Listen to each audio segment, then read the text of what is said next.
ఈరోజు మనం కొన్ని ప్రశ్నలు వాటికొచ్చిన సమాధానాల గురించి కొంచెం లోతుగా మాట్లాడుకుందాం. తప్పకుండా. ఈ సోర్సెస్ ఒక సాధకుడి ప్రయాణాన్ని చూపిస్తాయి. అంటే శ్వాస మీద ఏకాగ్రత పెట్టడం దగ్గర మొదలై అవును. రోజువారీ జీవితంలో వచ్చే సందేహాల నుండి మనసును ఎలా అదుపులో పెట్టాలి, చివరికి కర్మలాంటి పెద్ద తాత్విక విషయాల వరకు వెళ్తుంది. అవును, ఇది చాలా ఆసక్తికరంగా ఉంటుంది. ఎందుకంటే ఇందులో ఒక అనుభవజ్ఞుడైన గురువు ఇచ్చిన సమాధానాలున్నాయి. కరెక్ట్. ప్రారంభకుల నుండి చాలా కాలంగా సాధన చేస్తున్న వాళ్ళ వరకు అందరూ ఎదుర్కొనే సవాళ్లను ఇది చర్చిస్తుంది. కేవలం సిద్ధాంతం కాదు, ఆచరణలో ఎదురయ్యే ఇబ్బందులకు పరిష్కారాలు కూడా దొరుకుతాయి. సరే, అయితే ఈ ప్రయాణాన్ని మొదలు పెడదాం. మొదటి ప్రశ్న ధ్యానంలో చాలా లోతైన అనుభవానికి సంబంధించింది. చెప్పండి. ఒక సాధకుడు ఇలా అడుగుతున్నాడు, ధ్యానం చేస్తున్నప్పుడు శ్వాస చాలా నెమ్మదిగా సూక్ష్మంగా మారిపోయింది. దాదాపు ఆగిపోయిందేమో అనిపించిందట. లోపలికి వెళ్లే శ్వాస క్షణకాలం ఉండి బయటకు వచ్చే శ్వాస దాదాపు లేనట్లే ఉందట. ఓకే. తన దృష్టి కూడా ముక్కు కొన నుండి కనుబొమ్మల మధ్యకు మారిందట. ఇప్పుడు ఇక్కడ్నుండి ముందుకు ఎలా వెళ్ళాలి అని అడుగుతున్నాడు. చాలా మందికి ఇది కొంచెం భయపెట్టే అనుభవంలో అనిపించవచ్చు, కానీ నిజానికి ఇది సాధనలో ఒక మంచి పురోగతికి సంకేతం. అవునా? మనసు ప్రశాంతంగా ఏకాగ్రతతో ఉన్నప్పుడు శరీరానికి అంత ఆక్సిజన్ అవసరం ఉండదు. దాంతో శ్వాస సహజంగానే చాలా నెమ్మదిగా సూక్ష్మంగా మారుతుంది. దీని గురించి అస్సలు ఆందోళన పడాల్సిన పనే లేదు. అంటే అయ్యో నా శ్వాస ఆగిపోతోందా అని కంగారు పడక్కర్లేదనమాట. అక్కర్లేదు. కాని దృష్టి మారడం గురించేమంటారు? ముక్కు కొన్న దగ్గర గమనించమని చెప్తారు కదా, కాని ఇక్కడ కనుబొమ్మల మధ్యకు మారిందంటున్నారు. అది సరైనదేనా? ఇది చాలా మంచి ప్రశ్న. మనం ఒక నియమానికి, అంటే ఒకే చోట చూడాలి అనే నియమానికి కట్టుబడి ఉండకూడదు. ఓకే. శ్వాస ఎక్కడ స్పష్టంగా సహజంగా అనిపిస్తే అక్కడే మనసును నిలపాలి. దానిని బలవంతంగా ముక్కు దగ్గరే ఉంచాలని ప్రయత్నించకూడదు. కొన్నిసార్లు ముక్కు లోపల, కొన్నిసార్లు పై పెదవి మీద, ఇంకొన్నిసార్లు మీరు చెప్పినట్లు కనుబొమ్మల మధ్య కూడా ఆ స్పర్శ లేదా అనుభూతి తెలియవచ్చు. అంటే ఒకచోట వెతకడం కాకుండా అది ఎక్కడుంటే అక్కడ దాన్ని పట్టుకోవాలన్నమాట. ఒక రేడియో సిగ్నల్ లాగా. సరిగ్గా అదే. ఎక్కడ స్పష్టంగా వస్తే అక్కడ ట్యూన్ చేసినట్లు. ఖచ్చితంగా. శ్వాస స్పర్శ ఎక్కడ సులభంగా అందుబాటులో ఉంటే అక్కడే ఉండాలి. పట్టుకోవడానికి ప్రయత్నించవద్దు, కేవలం గమనించాలి. శ్వాస కావచ్చు, దాని స్పర్శ కావచ్చు, లేదా దానివల్ల కలిగే ప్రశాంతమైన అనుభూతి కావచ్చు.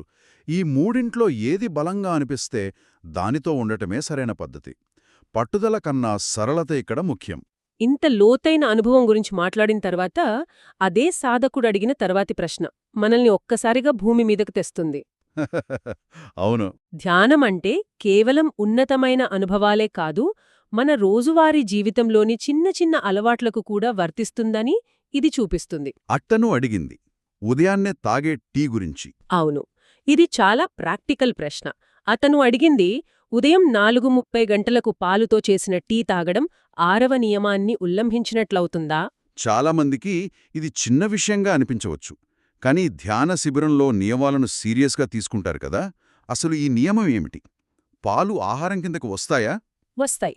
బౌద్ధ సంప్రదాయం ప్రకారం పాలు ఆహారంగానే పరిగణించబడతాయి. నియమం ప్రకారం మధ్యాహ్నం 12 గంటల తర్వాత సూర్యాస్తమయం వరకు ఘన లేదా ద్రవ ఆహారాలు తీసుకోకూడదు. ఓకే.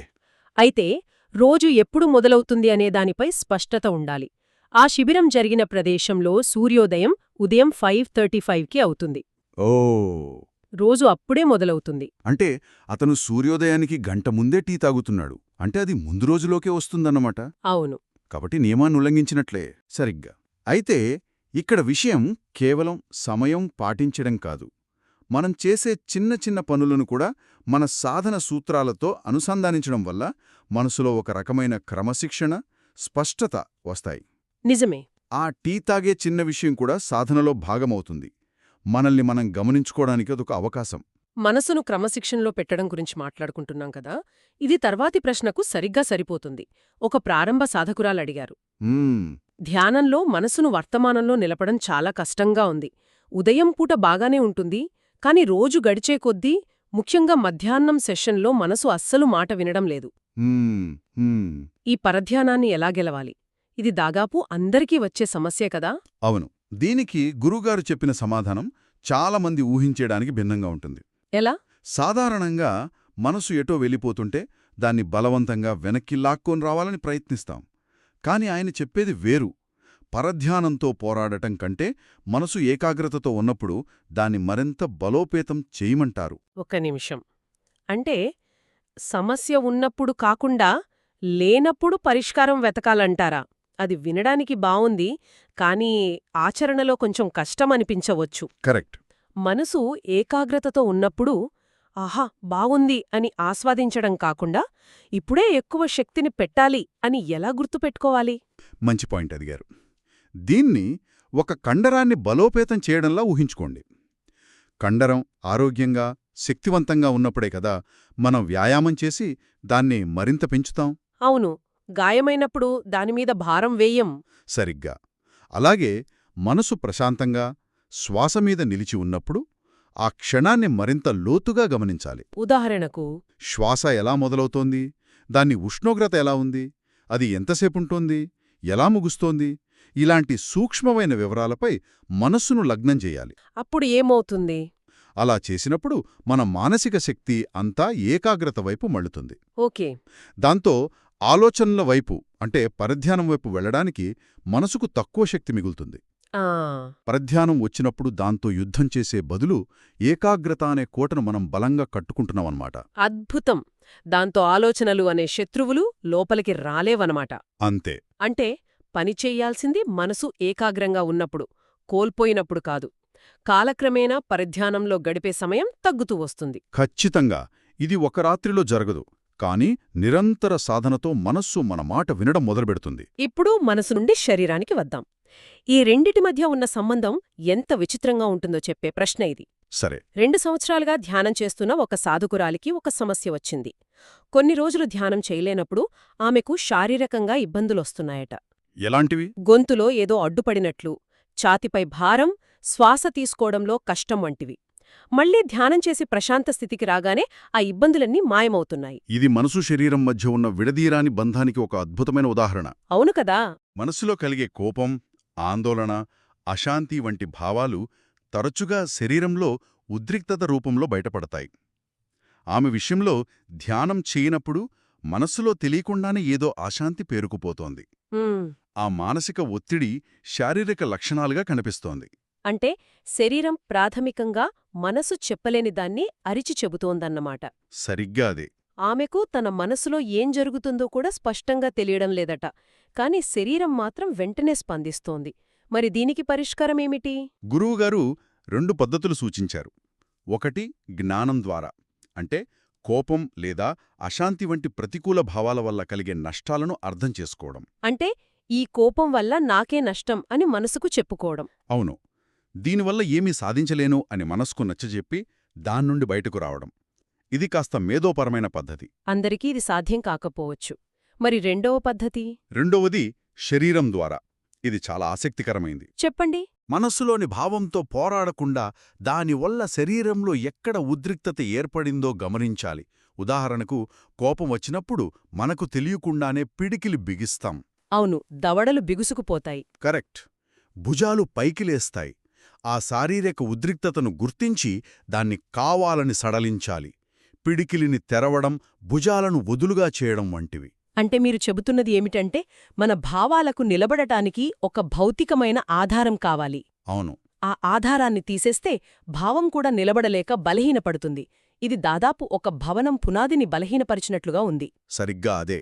ఆ శారీరక మద్దతును తొలగించినప్పుడు ఆ మానసిక భావాన్ని పట్టుకోడానికి మనసుకు ఆధారం లేకుండా పోతుంది.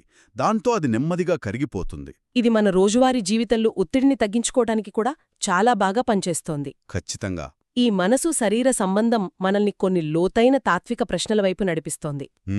సమాధికి ఝానకు తేడా ఏమిటని ఒక ప్రశ్న వచ్చింది. ఈ పదాలు వినడానికి బరువుగా ఉంటాయి.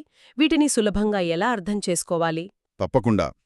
సమాధి అనేది ఒక విస్తృతమైన పదం. దాని అర్థం ఏకాగ్రత. ఓకే. ఇందులో చాలా స్థాయిలున్నాయి.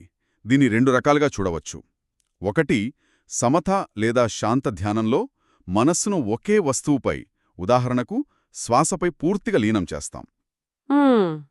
అలా చాలా లోతైన ఏకాగ్రతలోకి వెళ్ళినప్పుడు కలిగే ఉన్నత స్థితులను ధ్యాన అంటారు. ఆ సమయంలో మనసుకు ఆ వస్తువు తప్ప ప్రపంచంలో మరేదీ ఉండదు. బయటి శబ్దాలు కూడా వినిపించవు. మరి రెండవది విపశ్యనలో సమాధి ఎలా ఉంటుంది? అక్కడ మనసు ఒకే వస్తువుపై ఉండదు కదా. ఉండదు. శరీరమంతా తిరుగుతూ మారుతున్న అనుభూతులను గమనిస్తుంది. అవును, అక్కడే తేడా వస్తుంది. విపశ్యనలో నిరంతరం మారుతున్న అనుభవాలపై క్షణక్షణం ఏకాగ్రతను నిలపడాన్ని క్షణిక సమాధి అంటారు. క్షణిక సమాధి. దీని ఇలా ఊహించుకోవచ్చు. మీరొక సినిమాను ఫ్రేమ్ బై ఫ్రేమ్ చూస్తున్నట్లు. ఓకే, బాగుంది ఈ ఉదాహరణ. మీ దృష్టి ప్రతి ఫ్రేమ్పై పూర్తిగా లీనమై తర్వాత ఫ్రేమ్కి సాఫీగా వెళ్తుంది. మధ్యలో పాప్కార్న్ గురించో పక్కనున్న వాళ్ల గురించో ఆలోచన రాదు. అంటే దృష్టి కదులుతుంది కాని ఎక్కడ తెగిపోదు. అంతే. అలాగే విపశ్యనలో మనసు ఒక అనుభూతి నుండి మరో అనుభూతికి పరధ్యానం లేకుండా ప్రయాణిస్తుంది. ఇది కూడా సమాధి యొక్క ఒక రూపం. ఆ ఫ్రేమ్ బై ఫ్రేమ్ ఉదాహరణతో చాలా స్పష్టంగా అర్థమైంది. ఇప్పుడు చివరిగా కర్మ గురించి మాట్లాడుకుందాం. సరే. గతం భవిష్యత్తు గురించి ఆలోచించడం కర్మను ఎలా ప్రభావితం చేస్తుంది? గతాన్ని గుర్తుచేసుకోవడం మంచిదా చెడ్డదా? ఇది చాలా ముఖ్యమైన ప్రశ్న. గురువు చెప్పిన సూత్రం మంచి చెడు రెండిటికీ వర్తిస్తుంది. ఓకే. గతంలో జరిగిన ఒక చెడు సంఘటనను పదే పదే గుర్తు చేసుకుని బాధపడితే ఆ బాధపడే ప్రతి క్షణంలో మనం కొత్తగా చెడు కర్మను సృష్టించుకుంటున్నాం. అదేవిధంగా గతంలో చేసిన ఒక మంచి పని, ఉదాహరణకు ఎవరికైనా సహాయం చేయడం, దాన్ని గుర్తు చేసుకుని ఆనందించినప్పుడు ఆ క్షణంలో కొత్తగా మంచి కర్మ పోగవుతుంది. అంటే చేసిన పుణ్యానికి వడ్డీ వచ్చినట్లు. ఇది వినడానికి చాలా బావుంది. అవును, వినడానికే బావుంది. చాలామంది గతంలో చేసిన మంచి పనులను ఒక డైరీలో రాసుకుని వాటిని గుర్తు చేసుకుంటూ ఉంటారు. అవును, అదొక మంచి పద్ధతే. అయితే దీనిలో ఒక సూక్ష్మ భేదం, ఒక ప్రమాదం కూడా ఉంది. అదేంటి? ఈ ఆలోచనలో తరచుగా నేను చేశాను అనే అహంకారం ఉంటుంది. నేను దానం చేశాను, నేను లేకపోతే ఆ పని అయ్యేది కాదు వంటి ఆలోచనలు నేను అనే భావనను బలోపేతం చేస్తాయి. ఓ. ఇది సాంసారిక బంధానికి దారితీస్తుంది. అయితే మరి ఉన్నతమైన మార్గమేమిటి? చేసిన మంచిని గుర్తు చేసుకోకూడదా? చేసుకోవచ్చు, కాని నేను అనే కర్త లేకుండా. అదెలా? ఆ పనిని కేవలం ఒక కారణకార్య సంబంధంగా చూడటం ఉన్నతమైన అభ్యాసం. ఒక చేత్తో చేసే దానం రెండో చేతికి తెలియకూడదు అని అంటారు కదా, అలాగనమాట. ఓకే. నా ద్వారా ఒక మంచి పని జరిగింది అనుకోవడానికి, నేనొక మంచి పని చేశాను అనుకోవడానికి చాలా తేడా ఉంది. మొదటిది అహంకారాన్ని కరిగిస్తే రెండోది దాన్ని పెంచుతుంది. విముక్తికి దారి తీసేది నేను అనే భావనను తొలగించడమే. ఖచ్చితంగా. మరి ఈ చర్చ అంతటి సారాంశమేమిటి? శ్వాసపై దృష్టి పెట్టడం దగ్గర మొదలుపెట్టి ఒక కప్పు టీ నుండి కర్మ సిద్ధాంతం వరకు మనం ప్రయాణించాం. అవును. ధ్యానమనేది కేవలం కళ్ళు మూసుకుని కూర్చోడం కాదని, అది మన ఆలోచనలను, భావాలను, చివరికి మనం ప్రపంచాన్ని చూసే విధానాన్ని మార్చే ఒక సమగ్రమైన ప్రక్రియ అని స్పష్టమవుతోంది. అవును. గురువు చెప్పినట్లు మనం తరచుగా భవిష్యత్తు ప్రణాళికలు లేదా గతస్మృతులలోనే జీవిస్తాం. నిజమే. ఒక నవజాత శిశువును చూస్తూ తల్లిదండ్రులు వారి భవిష్యత్తు గురించి, చదువు, పెళ్లి, మనవళ్ళు అన్నిటి గురించి కలలు కనడం చాలా సహజం. కాని ఆ క్రమంలో వర్తమానంలో ఆ శిశువుతో గడిపే అమూల్యమైన క్షణాలను కోల్పోతాం. అవును. ఆ శిశువు చిరునవ్వును, ఆ పసి స్పర్శను పూర్తిగా అనుభవించలేకపోతాం. ఇది చాలా నిజం. మనం ఎప్పుడూ తర్వాత అనే దాని గురించే ఆలోచిస్తాం. అందుకే ఏదైనా కష్టం వచ్చే వరకు వేచి ఉండకుండా అంతా బాగున్నప్పుడే సాధన చేయడం చాలా ముఖ్యం. ఇది మనల్ని మానసికంగా దృఢంగా మారుస్తుంది. ఎండగా ఉన్నప్పుడే ఇంటికప్పును బాగుచేసుకోవాలి, వర్షం పడుతున్నప్పుడు కాదు కదా. కష్టాలు వచ్చినప్పుడు మనం పూర్తిగా కుప్పకూలిపోకుండా నిలదొప్పుకోవడానికి ఈ సాధన సహాయపడుతుంది. అది మనకు తిరిగి కోలుకునే శక్తినిస్తుంది. ముగించే ముందు శ్రోతలు ఆలోచించడానికి ఒక ప్రశ్న వదిలివెళ్తాం. తప్పకుండా. మన జీవితంలో మనం ఎంత సమయం గతం లేదా భవిష్యత్తు గురించి ఆలోచిస్తూ గడుపుతున్నాం? ఆ ఆలోచనల వల్ల ప్రస్తుతం మన కళ్ల ముందున్న అందమైన క్షణాలను, ప్రశాంతతను ఎంత కోల్పోతున్నాం?